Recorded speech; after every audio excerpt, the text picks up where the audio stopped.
નમસ્કાર. આ અમારી પ્રાકૃતિક કૃષિની હળદરની પ્રોસેસ ચાલુ થઈ છે. જનરલી બધા જે એના કંદ હોય કંદને બોઇલ કરતા હોય છે, પણ અમે એક નેચરલ પદ્ધતિથી કે જેની અંદર પોતાના જે નેચરલ ન્યુટ્રિયન્ટ અને ઓરિજિનલ કલર અને એની સુગંધ જળવાઈ રહે એટલે અમે એને ચિપ્સ કરી અને પછી આગળની પ્રોસેસ કરતા હોઈએ છીએ. તો આ છેલ્લા 3-4 દિવસથી ચિપ્સનું કામ ચાલુ છે. આ રીતે એક મશીનની અંદર એને ચિપ્સ બનાવી અને આ રીતે સૂકવવાની હોય છે.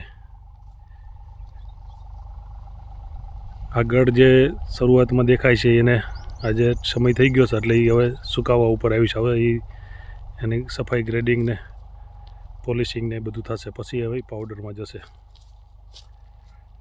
એટલે આની અંદર વેટ લોસ ઘણો બધો પડે છે,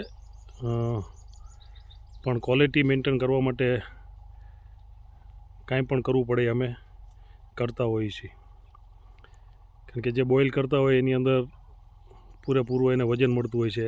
આ ચિપ્સનું જે કટિંગ થાય છે એની અંદર ઘણું બધું વેસ્ટેજ સુકાય અને કોવાય અને ચાણાની અંદર એ વેસ્ટેજમાં જતું રહે, એટલે અમને પાવડરની જે ટકાવારી મળવી પડે એ ઘણી બધી ઓછી મળે છે. છતાં ક્વોલિટી મેન્ટેન કરવા માટે અમે આ બધું કરતા હોઈએ છીએ. અસ્તુ શ્રી ગોવર્ધન પ્રાકૃતિક ફાર્મ, ગામ હરિપર, તાલુકો ધાંગધ્રા, જિલ્લો સુરેન્દ્રનગર. વિનુભાઈ વરમોરા. Mobile number 99 094 58 911.